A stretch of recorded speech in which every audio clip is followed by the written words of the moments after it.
Ladies, gentlemen, Bat family out there, welcome to another installment in the Batman discussion series. And today, by the time you're watching this, it's been over a month. It's been over a month since the previous episode. If you're new here, what we literally do is kind of in the title. We dive into the world of Matt Reeves as the Batman. Since we're in between movies, in between TV shows, such as the Penguin's production starting next year, we just speculate, theorize, introduce ideas, how we feel Matt Reeves will tackle some of them, what could be implemented, what might not be implemented, and why. Essentially, all kinds of things like that. So today's video, I've got a bunch of questions from the previous episode. I went into the comment section of that, some leftover questions from even before that. And when I'm also filming this as well, it's interesting because we've also had it more or less shut down by James Gunn and Matt Reeves, that James Gunn and Peter Safran were supposedly exploring the possibility of incorporating the Batman universe into the new DC universe. So we spoke a bit about that, I believe, in my last discussion series video, and here we are now. And also, this, I believe, will be the last discussion series video of the year, which is kind of insane to say. What makes me kind of happy about this is to look forward to 2023's discussion series videos, because that's when we'll likely be hearing a lot more about the Batman, and these videos will really gain that momentum of excitement of discussion series videos from years ago now. For example, when we enter that period of, oh, this person is in talks, this actor for the Batman Chapter 2, and it's rumored from this major trade that they could be playing the villain or a secondary villain, and that's when we talk about it right here. So here's to this year of the Batman content on the channel, you guys getting involved so heavily with it. I know this is a long intro, but I just wanted to say this stuff before we get started with question number one, or theory or idea or whatever. It's just been a great time. This series has survived the test of time. I know I don't post about it every week anymore. It's usually episodes every month, but obviously there's still such a community here for this world, and I just, again, can't wait to see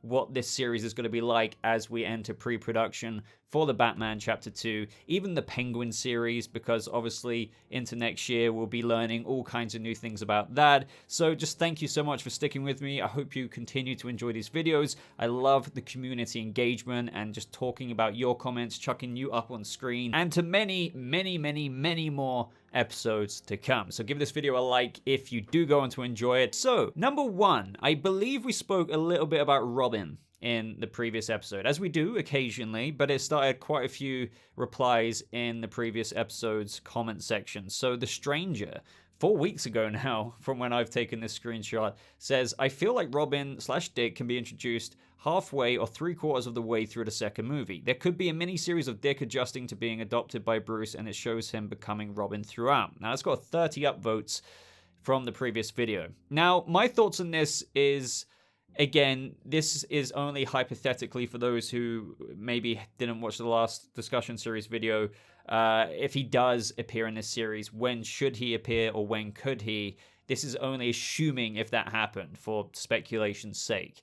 And I've always said, if you are going to have Robin in this series, for example, the third film, you could introduce him at the end of the second film. Now, The Stranger is saying could be introduced halfway through or 3/4 of the way through. I still personally maintain, if they are going to do it, my vision of fading to black with Bruce and Alfred maybe attending the Flying Graysons for whatever reason or another at the end of the movie, the rope snaps, and then the Batman, like the end or something like that. Obviously, much more expansion is needed to flesh that out. But anyway, The Stranger mainly says here there could be that mini-series of Dick adjusting to being adopted by Bruce, and it shows him becoming Robin throughout. I just don't think that will happen. Specifically talking about an HBO Max series, as you're saying here, a series like how we're getting the Penguin series, like we're apparently meaning to be getting the Arkham Asylum series that's got a showrunner and writer now. Obviously, we still need some more further solid, news about that one, but that's the latest update. So, entertaining as The Stranger is here, another series set between the Batman 2 and 3, Chapter 3, because hypothetically with what we're talking about right now, that would be the Robin movie, right? So a series between Chapter 2 and Chapter 3. I can't guarantee you, that, as you guys know, I'm not speaking from facts here right now. This is my intuition. For another HBO Max series, I couldn't tell you that they're not going to do a Robin one with Robert Pattinson's Bruce Wayne.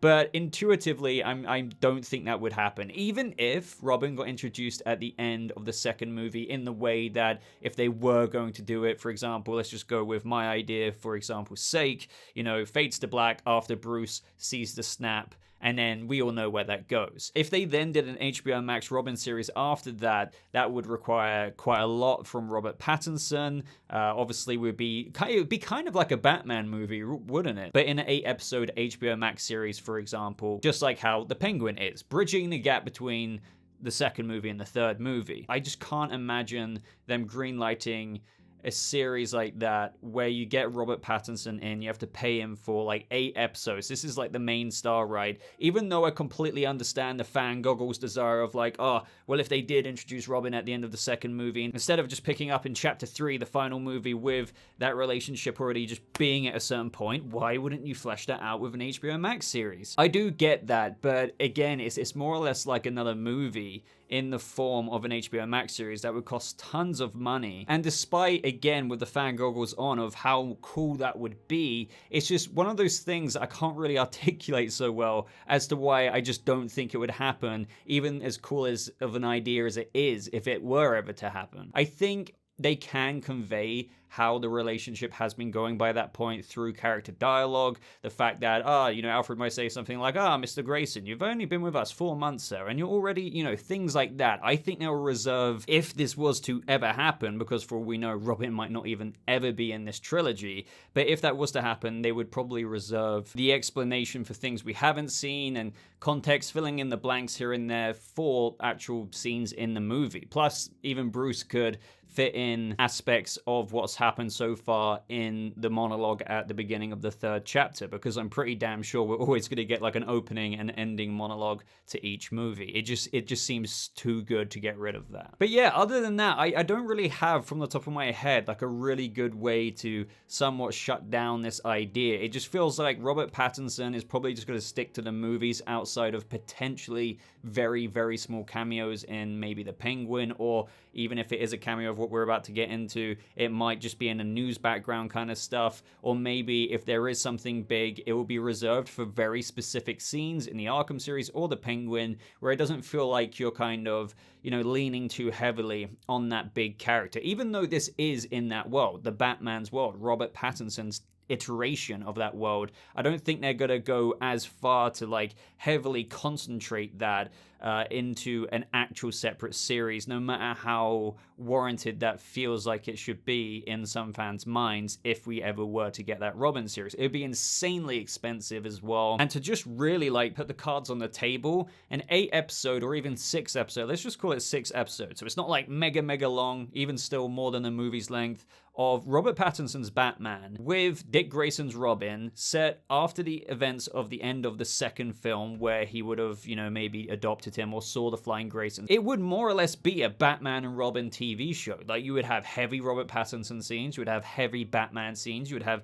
heavy Alfred scene. It would just be another movie in terms of an HBO Max show. So for like that very simple reason, I'm telling you, I really can't see that happening. But if they did announce that, saying you're going to get Robert Pattinson for like 6 to 8 55+ minute episodes training a Robin to set that bridge up between the second and third movie, that would be amazing. It really would. But I just, again, real world goggles, like taking the fan glasses desires off, I can't see it being a reality. So Silver's comment is, I hope that the Penguin series brings Rob in for a scene or two. In fact, I hope we see just Bruce, so that we can see him maybe developing his playboy persona a bit, with Batman being treated like he was somewhat on the last episode of Gotham, a shadowy figure never fully shown, so Rob doesn't have to keep coming in. Yeah, I totally agree with what you're saying. I like kind of the fact that you said a scene or two, because no matter what, I'm not trying to pretend I know Robert Pattinson or Matt Reeves personally, but I truly feel like Robert Pattinson wouldn't want to, nor do I think this would even be the creative vision anyway, to like heavily have Bruce Wayne in these series, heavily have even Batman in these series. I do 1000% believe that character is going to be referred to via the Gotham Gazette, as we went over in the previous episode discussion series, in terms of like, oh, the Batman this, oh, the Batman that, like all the newspapers we saw in Riddler's apartment. We're probably going to get even maybe a reference from Oz reading the latest newspaper saying, after the flooding, saying the Bat has now done this in his first effort of helping Gotham after the National Guard have come in. I don't know. I expect stuff like that and Oz to be like, that freaking Bat. I don't know. But that's easy stuff to achieve and still referencing the Batman out there. And if anything, kind of helping the world building as to why he's not completely on the Penguin's ass. Because as the Batman said at the beginning of the first movie, I can't be everywhere. Now, as for like bringing in Rob for a scene or two, and as you're saying, mainly Bruce, I think that would be the most likely. I don't know if he would actually have a genuine close-up from the camera. I do just, for now, truly believe if that was actually going to happen, Rob would film like a day's worth of scenes of him just walking in, trench coat style, Mr. Wayne, Mr. Wayne, Mr. Wayne, load of reporters in never seen before footage. It would be shot again, and it would just be like maybe helping slowly world build that Bruce is going out there a little bit more. Again, I always go back to that conversation in the cathedral where the only reason Bruce went there is because he thought something could happen, but Bel-Real immediately took him aside saying, you know, your parents were very philanthropic and you should be doing something as well. Like, why the hell aren't you? And given the end of the first movie, I think we are going to be seeing him edge himself out there a little bit more. I don't think he will like it, but I think he will be doing it. Especially given that Gotham actually is going through a bit of a crisis and all the potential damage with the flooding. Wayne Enterprises could genuinely offer so much relief there. And I think, again, it's very easy for him to come in, put on a suit, have hair and makeup done, and just maybe have something like that in the background. But that's the extent of it. Or I wouldn't be surprised if they've got some like B-roll footage in terms of Robert Pattinson from the first movie where they'll play in the news on the background of a TV some footage that we haven't necessarily seen, but it looks like Bruce is walking to some new establishment and the headline or the reporter will be saying, Bruce Wayne's now doing this, you know, post the events of the first movie. I think that's the reality of what we will get. But I would love to be proven wrong on that one. So Monkish200 says, hey Boba, how much Batman do you think we will get in the Penguin series, if any? I think it would be really cool if they did it purely from the perspective of Oz and other criminals, as there could be whispers of the Batman in the underworld. Bruce could potentially appear in a couple of scenes, maybe having a conversation with Oz in an event or later in the show when Oz rises to power. What do you think? Love the videos, by the way. Been watching since 2020. Thank you so much, dude, for watching for so long. So this is the reason why I wanted to include this one in addition to the last questions, because clearly a lot of people are talking about it. Now, for the first part, how much do I think we'll get, if any? I think that will be the extent of the Bruce stuff, but going off the latter of the previous question and what you're saying here, the Batman can be done easily without getting Robert Pattinson in. Like, if Matt Reeves wanted to do this, they have the armor, they don't have to pay Pattinson himself for a close-up. They could do it, as you say, from the perspective of Oz, with, like, I don't know if we're going to get, like, a full chase scene, but truly, as the previous comment said, with, you know, the end of Gotham, Batman on the top of the building, stuff like that. Now, I'm not trying to set anyone up for like disappointment or being underwhelmed, but they could do some really interesting stuff like that where, I don't know, the Batman's in the distance and we get like little snippets of what Oz has been doing the night before or the week before. Maybe he just wakes up in a scene in the Penguin and we never really see how that actually turned out, but it just shows you that the Batman may have still been on Penguin's ass post the end of the Batman 1 without needing to, you know, up the budget so much to actually have close-ups. You could almost have it like the Batman's living rent-free in Penguin's head. He's doing his daily stuff. He's, you know, going up against Sophia Falcone as the episodes unfold. Obviously, we're seeing what Penguin is up to rise to his Kingpin position, which I think is a safe bet that he probably will somehow succeed and become that Kingpin by the end of the episodes, kind of solidifying him being the new Kingpin for the Batman Chapter 2, or at least just in that position. I'm not saying he's going to be the main villain, I'm just saying his status would have like completely risen. But again, showing the Batman can still creatively be done as more of a haunting figure, maybe, as I said, him waking up from a dream. It's not his immediate concern that day when he wakes up, it's just maybe him remembering something since Gotham has been such almost this no man's land with the National Guard coming in, the flooding and everything. But I'm still hard-pressed to believe that there would be a close-up of, I don't know, Batman shoving Oz up against a wall like he did in the Iceberg Lounge, cracking the glass behind him. I think we'd be exceptionally lucky to get Pattinson in for a scene like that. But there's things that we are not even contemplating right now in terms of ideas of how they could still implement the Batman with a stunt double and a scene like what I just articulated a second ago, with, I don't know, a dream, not a dream sequence, but just something that shows that Oz is still thinking about that vigilante out there. But if we did get Oz attending a social event and they did manage to somehow get Pattinson in for a brief scene like that, that would be really, really cool. Again, I don't know if they could justify bringing Pattinson in just to film such a brief scene. I'm not saying that he wouldn't want to, but there's a whole bunch of behind-the-scenes kind of business decisions that need to go on there and everything like that. Is it really necessary? Sure, you can do it to kind of flesh out that, like, you know, obviously Oz doesn't know that Pattinson's Bruce is the Batman,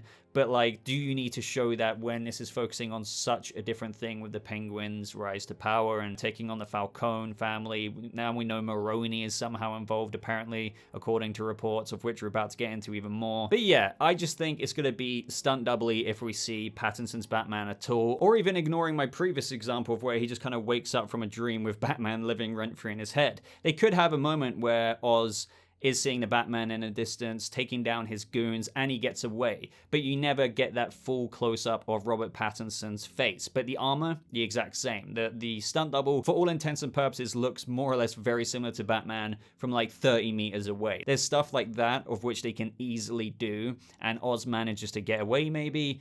That's the kind of stuff I would expect if they want to involve the Batman as this more in the shadows figure, rather than bringing in, you know, the very highly paid actor Pattinson into the series. So up next from Chepo saying, I think the Penguin series will introduce / hint the new villain of the Batman 2. It would be awesome for you to theorize who that villain might be. Now, as for the latter, genuinely, every time I get asked this, I'm just like, it could really be anyone. It really could be. So for me to like really go in depth and theorize about that, it's a very hard thing for me to do, because it could be just as likely in some people's minds Mr. Freeze as it is some people rumoring Hush to whoever, right? Scarecrow. It could be anyone. So this is why I know I've teased it for far too long, and I will get to it one day for anyone asking about this, the Batman Rogues Gallery adaptation series on the channel. It will allow me to just kind of talk about each villain, how I think they could be incorporated, how I think Matt Reeves will go on to do that character if he ever was to, because obviously me going through each of the main Rogues Gallery members, not all of them are going to be involved in this trilogy clearly,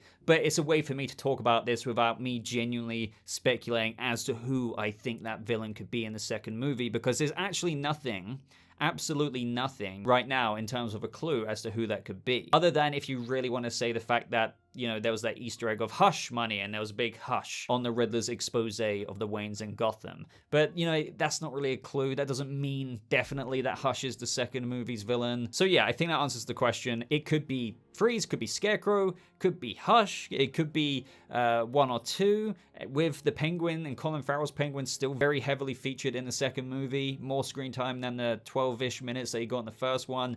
Anyone's guess. But what you said at the beginning part, you think that the Penguin series will introduce / hint a new villain of the Batman 2. I wouldn't say introduce, or maybe, you know, that can be interpreted in a bunch of ways. Maybe you mean more introduce the idea of who it could be. So as for hinting, when I saw this comment, I was like, what if they actually do that? You know, I know this Penguin series isn't so much about, okay, this is the villain of the Batman 2. It truly is an Oz Cobblepot, streets level Gotham story about his rise to power.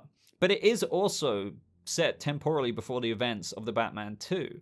So it's not outside the realms of possibility that there wouldn't, you know, be an Easter egg. There could be. Now, I think we need to be very careful when we speculate about this, because it can't be in your face, you know, if that's the case. Because if there was something so obvious that, you know, let's just say it was Hush. How would they truly tease that in a way that didn't overshadow the Penguin series? Unless there's some kind of news broadcast with the villain saying, I'm coming for you, Bruce Wayne. That'd be so on the nose, right?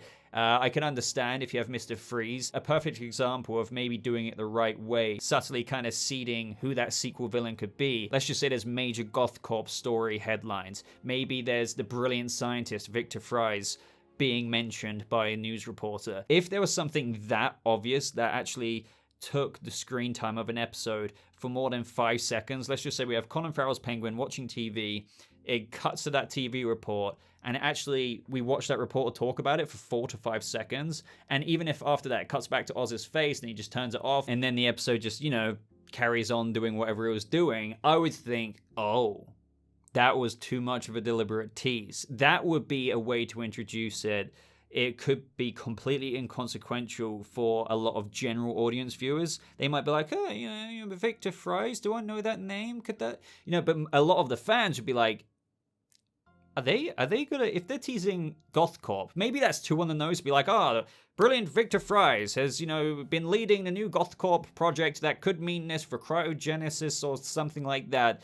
That may be too on the nose, but if there's even a modicum of an Easter egg for something like that, or even if it's got nothing to do with Mr. Freeze, please just know that was an example. Could be like new psychotherapist, new psychologist, Jonathan Crane has been appointed as head of psychology at Arkham Asylum. Things like that, while we can't guarantee it would be a tee-up for the movie's second villain, it would be something worth looking into, that's for sure. Because don't forget, we could have, in future movies, multiple villains per se, even Rogues Gallery villains. Because don't forget, in the first movie, yes, the Riddler was the main G, right at the middle. He was the main villain of the movie. But you literally had big characters like Carmine Falcone, Oz Cobblepot's Penguin. Those are 3 big Batman villains. Admittedly, even though we are very likely, obviously, going to still have Oz Cobblepot in a new position in the Batman Chapter 2 as a part of the cast, there's still it could still be a couple of villains, even if one is more focused on just like how the Riddler was in the first movie. So anyway, I'm getting to a very rambly point in this discussion, but could it introduce or hint at who the second movie's villain could be? Totally possible, because Matt Reeves and Mattson Tomlin is, penning the script as we speak, considering that Matt Reeves is heavily involved with, the ideas behind the Penguin series, even though he's not directing every single episode and writing every single episode himself. I would like to think he knows who the villain is by the point of when the Penguin is filming in February/March. So, there could be very, very, very, very subtle Easter eggs, or maybe something more on the nose, who knows, at some point. And I'm going to be glued for any kind of things like that, but I'm also going to be as objective as I can be. I don't want to assume just because there could be a really cool Victor Fries Easter egg for GothCorp that means he's the second movie's villain, but I'll take it under observation, that's for sure. But it could be about Jonathan Crane, could be like Hugo Strange has been appointed some position in Arkham Asylum, knowing that we're getting the Arkham series. There's all kinds of things like that. There could be a breakout that they tease, that a serial killer has broken out of Arkham Asylum. That could have been Barry Keoghan's Joker. There's all kinds of potential, but I do particularly love entertaining this question because of the very reason that Matt Reeves, I'm telling you, by now would know who his second movie's villain is. Now, Aaron asks a very interesting question. Aaron says, love your videos, man. Thank you, dude. My question that I've been thinking about is, when do you think we will get the first trailer for the Batman sequel? Because we got that first teaser trailer for the first movie a while before it came out, and I know the release was delayed because of COVID. I was just curious about when we would get an official first look.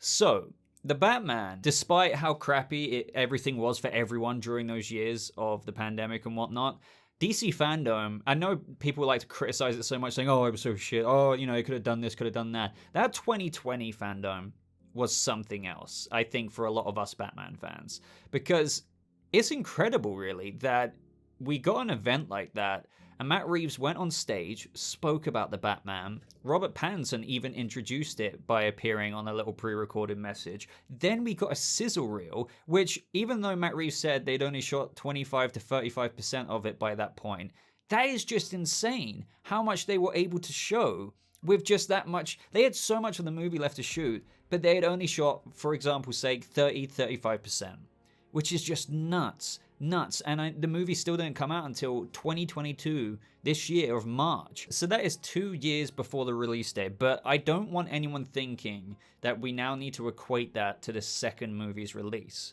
because, again, the circumstances aren't the same. Because if we went with that logic, that means, given that the Batman is very likely coming out in 2025, that means sometime next year we are going to get 30% or another equivalent trailer. Given that the movie is still being written right now, we're literally only a couple of weeks away from 2023. This means that the film would have to go into production early next year, and by the summer, because DC Fandom 2020 was August. So again, production somehow just swinging into production early next year. All the castings, everything, all those news reports, all the finding the right person for the right role. If you remember, Jonah Hill was in talks for the Penguin and the Riddler. All of this stuff just going by, and then in the summer we already have a trailer releasing with 30% of footage. That's just not going to happen. Not only that, We don't have DC fandoms anymore. I don't think they're doing those anymore. I really liked them. I actually really did. It's kind of like video game showcases. You have Nintendo showcases, PlayStation ones, Xbox ones, and I really do feel like, they should have stuck with that. But as soon as we were coming out of the whole COVID thing, that's when we could attend physical things, and I think they're going to stick to that. This is a really hard one for me to figure out, because I think of, when is this movie going to start shooting? They've been working on the script. I'm sure they've made some damn good, progress with that. Let's just say it's 2023 right now, because we may as well.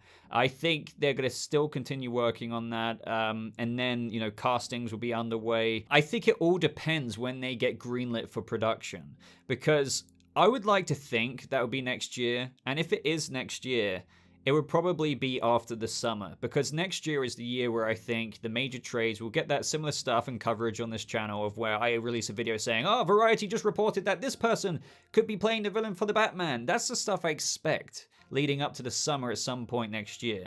But then again, it's just the timeline is so hard to compare to the COVID one. Things aren't the same in the world anymore. Like, we might not get production starting until the latter of next year, which means we might not get the rumors and reports and sources about castings and whatnot until the near end, post-summer period of 2023, which means production will be starting a little bit later, which means 2024 would be some point of when we would see some footage for the Batman Chapter 2, in terms of a trailer format, that is. Given that COVID isn't so much of a concerning thing anymore, even if production doesn't start until mid to late 2023 at the earliest, I do want to stress that, the film can still be shot a lot faster, as we know, compared to the first film, because as you acknowledged, there were so many delays with the Batman. So given that regulations aren't as tight anymore, the shooting should be a lot more swift, that we could still get a trailer in 2024. If there's one thing I could guarantee, it's that Matt Reeves will share something,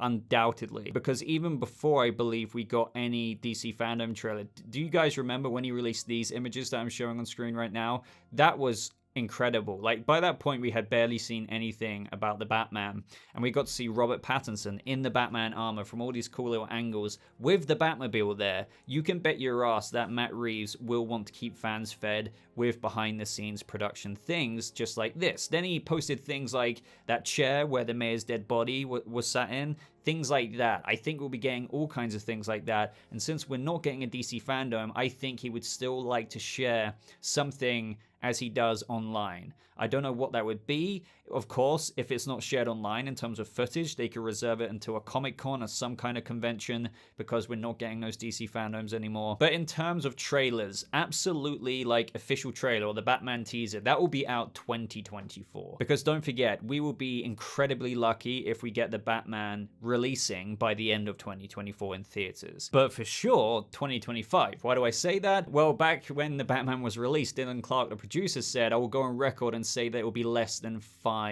years. Now, again, that's kind of a vague comment, but it probably does ring true, especially when you look at where we're at right now. We're about to hit 2023. Let's just say it is 2023. Between now and 2025, that's 2 years. We haven't even started pre-production yet, or production. We haven't been greenlit for the actual filming. Like, they're not being bankrolled to start building things right now or anything like that. As far as we're aware, there's been no official castings. And even when you take 2025 into account, it's just like, okay, that's 2 years away. And for how long it takes a movie to shoot. Not that I'm saying it would take 2 long years to shoot, but by the time it starts, that's why, 2025 is the safe bet. So 2024 is the year of the trailers. But will we get anything by the end of next year? I would like to think maybe behind the scenes stuff from Matt Reeves. So I know I did a whole lot of answering without really answering there, but I hope I gave you some kind of, blindfolded, pin the tail on the donkey kind of thing as to where it could happen. We know we're going to get official trailers in 2024, like actual theatrical type trailers. But 2023, we'd be so lucky to have any kind of footage in terms of like a teaser trailer format or likened to that of the 2020 DC fandom. If we somehow miraculously started production by the midpoint of next year and they were like filming for a couple of months already, then yeah, I would kind of believe something like that. But there's something telling me that they're not going to start production for a minute, like, and probably well after the summer of 2023. It could even be like the fall to, early 2024, because by that point they would have quite a bit to shoot, then gearing up for that 2025 release. So Yeah. So Ferris asks, question: I had been very excited about Matt Reeves' Batman universe expanding so rapidly until a specific thought came to my mind. Should we be worried about the fact that there are too many projects in the works and Matt Reeves can only be heavily involved in so many, which means he will have to leave this project at some point in the hands of other creatives? Of course I trust fully in Matt's vision, but I got a little bit scared when I realized this is exactly what happened to Phase 4 of the MCU in my opinion. Too many projects spanning too many corners of the MCU left the whole phase feeling very much disconnected creatively. I actually wouldn't be too worried. You know, right now, we've only got the Penguin series, not even in production. That starts February, March, according to Colin Farrell's most recent comments. Now, outside of that, things are cooking in the background, such as the Arkham series getting a showrunner and writer, according to major trade reports.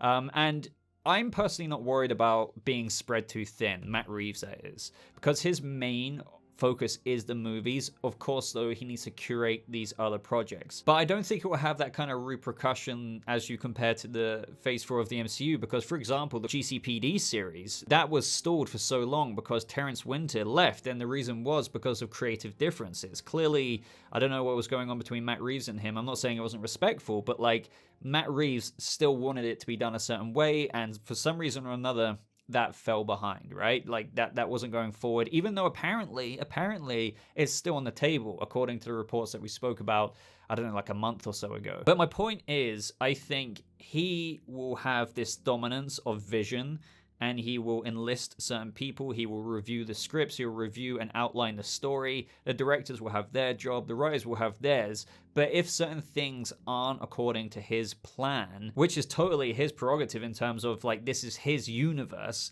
it won't be done. Or, like, if it does get done, it will be a good thing, and it will be going in the way he wants. And something that's important to remember is we don't have multiple series shooting at the same time. For all we know, the Penguin series is the only series that is going to release live action wise on HBO Max in terms of the Batman spin-offs between the first and the second movie. We might not even get the Arkham series because it might be a bridging the gap series between the second and third movie. So even though you're hearing about the Arkham series, the Penguin series, or is the GCPD series still on, you know, stuff like that, it doesn't mean they're all happening at the same time. It's like, how can Matt Reeves do the Batman Chapter 2, the Arkham series, the Penguin series, the GCPD series? It is happening a lot slower than I think what it seems like is on the table. Then you're hearing these major trades report how Matt Reeves is talking to writers and directors about Rogues Gallery spin-off movies.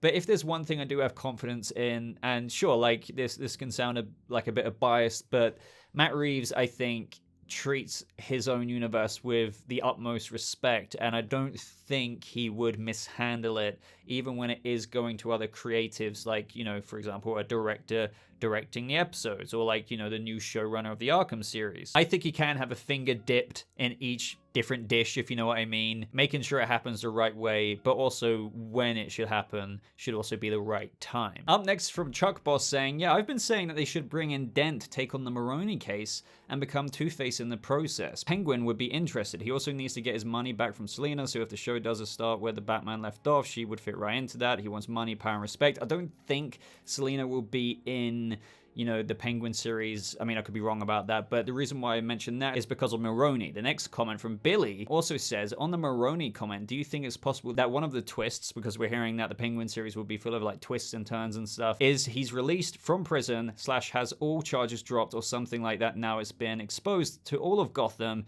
that every main political figure in the city was corrupt and was conspiring, especially in the Maroni case with Falcone setting him up with the DA and the mayor. Kind of like the Dark Knight Rises, when all of the prisoners put away by the Dent Act are immediately released, albeit by Bane, but they would have been anyways had the lie come to light. Now, the reason why I chose these comments as well is because we are hearing from the Illuminati that Maroni is apparently being cast in the Penguin series, and that's got all of our ideas flowing in terms of, okay, so how is he involved since he was put away in prison? What does this mean in the power grab in Gotham City now that Falcone is gone? And obviously we know that Penguin should end out on top, but does this mean that Maroni's going to be operating from prison in a Wilson Fisk kind of way? That's what I kind of went into in that Penguin series video. If you haven't seen it, by the way, because it's got like vastly lower views compared to my other Batman content, and maybe I know that's just because the Penguin series hasn't got like such a massive lens on it right now compared to Batman, I do recommend checking it out if you want to know all of the latest on the Penguin series in terms of castings, Alberto Falcone, Sophia Falcone, and Maroni character details. But there is another comment on top of this with Maroni that I wanted to mention. Nama says, Maroni should be released from prison. He was found guilty due to drug operation, but in the movie, latest evidences indicated that the drug operation was fraud, and also Falcone's deals became public, so it should be known now that it was fraud and the operation never happened, and basically Maroni is innocent now. Now, I disagree with that. I'm not a lawyer, and this is still like a fictional universe. But even with the conspiracy and how it was all connected with literally the DA, the mayor, the commissioner, everyone like that, Falcone, he was the rat, right? He set up Maroni. And instead of it just ending there, all of those pillars of Gotham, like the DA, the mayor, and everything, decided to keep the drops operation going. But that doesn't negate that, yes, it was still like a setup, all of these big Gotham pillars like the DA, the mayor, who got killed by the Riddler, they still put Maroni away for an illegal operation. Like, there's still literal evidence, so I don't see why Maroni wouldn't still be serving time in Blackgate for that, if you know what I mean. I would love to know your thoughts on that. Just because of what was exposed in the Batman Chapter 1 by the Riddler, does that really mean that Maroni gets released from Blackgate? I mean, he's still got convicted and found out for having a drops operation. But going back to the other aspects of Maroni, yes, like, as we know, he could very well be appearing in the Penguin series. Again, to bring up, I theorized in my video going over this character description specifically that he could actually still be in Blackgate, not get out, but still trying to rule Gotham in a very similar way to Netflix's Daredevil, and how Wilson Fisk was still completely in charge, but also he can actually still try and rule out there, and now he's got to have his play now that Falcone's gone. It's just, it still might be from behind bars. But going back to the Dent comment, yes, Dent could actually seriously be brought into the Penguin series, because with all of this fallout, if Maroni is coming in, it does make you wonder what official Gotham pillar positions we might see. Sure, this is the Penguin's TV show, but you have to think we're going to see bits and bobs of other aspects of Gotham. Now, I'm not saying we're going to have like 10-minute scenes with Bella Real every single episode, but you do have to think about the fallout from the first movie. There's no DA. Yes, we've got a new mayor now as of the very end of the first movie, but there's all of these positions, like who's the commissioner now? Who's the new DA now? What does this mean, as rightfully pointed out, with this case that was, taken advantage of, the Maroni drug bust? What does it mean for that sentence now? And as I said, I don't think it's going to be completely reevaluated because Maroni was still caught red-handed, but there's still things to be considered. So with what should be Harvey Dent as the new DA, even if he's very young, even if that means that he's the youngest DA to ever be Gotham's DA, that would be sick, I'm not gonna lie. And to even show that in some way or another in the Penguin series would be really cool. They could show this in so many different ways, as we've been over in previous discussion series videos. It'd be even cool if maybe the Penguin tried to get the DA already in his pocket and Harvey's like, I'm different, Mr. Cobblepot. That's not gonna happen with me. And now with Maroni, as we're hearing in reports, somehow being involved in the Penguin series, maybe with his screen time, that could be shared with the whole legal side of it, and that could be through Harvey Dent. I would love to know your ideas there as well. But yeah, there's a lot of interesting stuff cooking that the Penguin show could have a bit of clarity with in terms of the Batman's universe future. I think I'm going to end this rambly discussion series video there, so I hope you enjoyed the last discussion series of 2022. I know we didn't get into like all major deep theories of the Batman 2 in some larger topical ways, but I felt like that was fun to talk about. And as I said, as we go into 2023, that only inevitably means one thing. We are getting closer to learning about more major things with the Batman Chapter 2, the spin-off HBO Max series like The Penguin, and this series will get richer and richer and richer for it. So I hope you look forward to those episodes in 2023, videos on the channel, and I hope to see you continue this Batman universe coverage with me. So like this video if you did enjoy it. I can't wait to read all of your comments down in that comment section with everything we discussed today. As usual, if you got this far, leave the hashtag with whatever comment you're going to put down in that comment section. Hashtag It's Raining Vengeance. But I think that's everything. So thank you again for watching. I hope you all have a lovely rest of your day and whatever you're doing right now. Again, I don't know when this is uploading, but perhaps it's over the Christmas days. Hope you're having a great one. But I'll see you, Bat Family, in the next video. Goodbye.